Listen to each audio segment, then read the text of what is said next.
हर exam में हमें एक टाइम मिलता है, एग्ज़ाम टाइम नहीं, एग्ज़ाम से पहले का टाइम, रीडिंग टाइम। वो 15-20 मिनट का एक बहुत ही इंटरेस्टिंग टाइम है जो बहुत प्रोडक्टिव हो सकता है, जिसको हम लेकिन मैंने देखा है बच्चे कंप्लीटली वेस्ट कर देते हैं। इस वीडियो में I will teach you how you can utilise that reading time to emerge out as a champion at the end of your exam.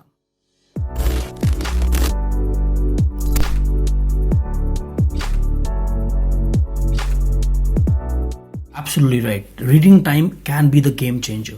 उसमें हम लोग क्या करते हैं, ज़्यादातर बच्चे क्या करते हैं, अगर तो एग्ज़ाम टफ आया तो अजीब अजीब शक्लें बनाते हैं, कुछ नहीं आता, बैंड बज गया, अपने फ्रेंड्स को देखते हैं, उनके एक्सप्रेशंस को जज करते हैं, उनको एक और भी वियर्ड एक्सप्रेशन देते हैं।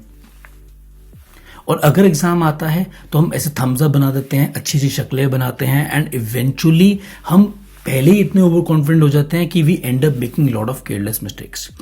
बट रीडिंग टाइम को अगर हम ढंग से यूज़ करें, अगर हम ढंग से रीडिंग टाइम को यूज़ करें तो हम बहुत अपनी परफॉर्मेंस को शूट अप कर सकते हैं। अब रीडिंग टाइम में करना क्या है?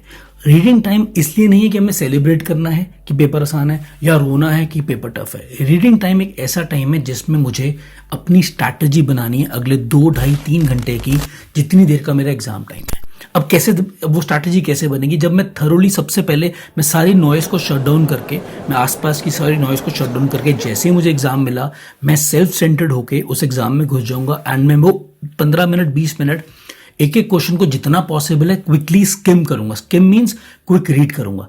और साथ साथ मैं क्या करूंगा, ध्यान सुनना, मैं कीवर्ड्स को अगर अलाउड है तो थोड़ा सा डार्क मार्क कर दूंगा क्वेश्चन पेपर में। जैसे कि किसी क्वेश्चन में अपने को पूछा है which of the following statement is not true. हम गलती करते हैं ऐसे क्वेश्चन में, हम ट्रू मार्क कराते हैं। जब उसने पूछा है नॉट ट्रू तो मैं नॉट को उस क्वेश्चन में अंडरलाइन करूंगा ड्यूरिंग द रीडिंग टाइम। अगर किसी क्वेश्चन में पूछा है which of the following statement is not correct, not false, तो नॉट वर्ड अंडरलाइन करेंगे।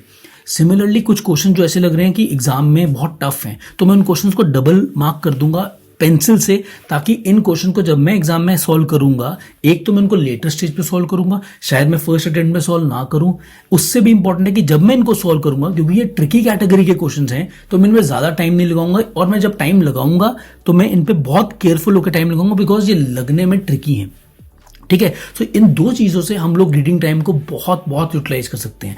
तीसरा सबसे इंपॉर्टेंट है कि जब मैं पेपर रीड कर रहा हूं तो मैंने उस टाइम पे ये नहीं सोचना कि यार मैंने और तैयारी कर ली होती, या ये तो मुझे सारा पेपर आता है। उस टाइम पे सिर्फ एक है कि प्रेजेंट अगले 2.5-3 घंटे को, जितने भी घंटे का पेपर है, उसमें जो मेरा प्रिपरेशन लेवल है, चाहे वो कम है चाहे ज्यादा है, उसको मैक्सिमाइज कैसे करना है आउटपुट से। तो उस टाइम पे we do not have to think about future during the reading time. Future के बारे में नहीं सोचना कि यार ये तो भाई ने पेपर गाड़ दिया, झंडे गाड़ दिए, या यार ये तो कुछ नहीं आता, काश मैंने और पढ़ ली होती, अब घर वाले डांटेंगे, बहुत मार पड़ेगी, बेइज्जती हो जाएगी। ये सब कुछ इसको थॉट के बाहर फेंक दो, थॉट्स को।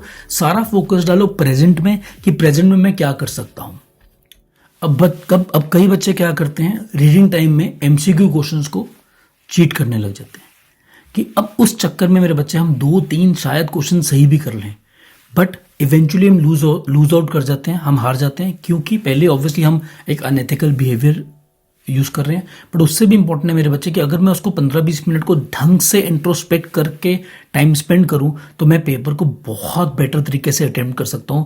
वो जो 2-3 क्वेश्चन का मुझे एडवांटेज भी हुआ है वो इवेंचुअली मैं कवर अप कर पाऊंगा जब मैं पेपर को आराम से तसल्ली से समझ पाऊंगा कि यार ये पेपर का लेवल है, ये मेरा लेवल है, मैं इसको ऐसे मैक्सिमाइज कर सकता हूँ। बेसिकली वही इंसान तरक्की करता है, वही बच्चा फोड़ता है एग्जाम्स जो स्ट्रैटेजी में इक्वल टाइम इन्वेस्ट करता है। तो रीडिंग टाइम स्ट्रैटेजी का टाइम है, चीटिंग का टाइम नहीं है। रीडिंग टाइम स्ट्रैटेजी से प्लानिंग का टाइम है, वियर्ड शक्लें बनाने का टाइम नहीं है। सो नेक्स्ट टाइम मेरे बच्चे, जब भी आपको कोई क्वेश्चन पेपर मिले, रीडिंग टाइम को टाइम ऑफ मेडिटेशन की तरह पूरी शिद्दत से 100% एफर्ट से दो, स्ट्रैटेजाइज करो, and trust me, you will emerge out as a winner.